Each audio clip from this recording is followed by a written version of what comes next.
Това е Велико Търново. Вижте само гледката. А къде съм аз? Аз съм на Арбанаси. Сега ще ви кажа няколко полезни факта за Арбанаси. На 34 години съм и за първи път посещаваме Арбанаси. Ако ще търсите място с басейн, парк за децата, площадка, къде да се играят и стаи с климатици, може да посетите две места.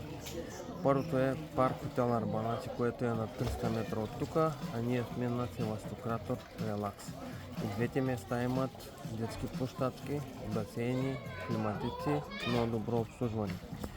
Второто, което е, има много безплатни места за обикаляне наоколо. Ние посетихме първо, разбира се, Царевец, защото децата трябва да знаят за нашата история.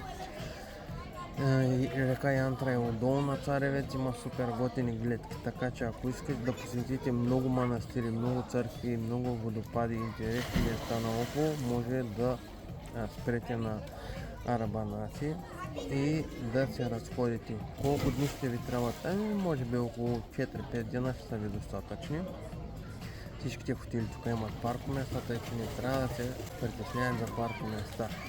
Надявам се и това клипче да ви е било полезно. Да, различно от другите, които по принцип правя, но и аз съм човек и ние имаме нужда от почивка. Така че, ако вие имате нужда от една, заповядайте тук, няма да съжалявате. Живи и здрави, до другия път!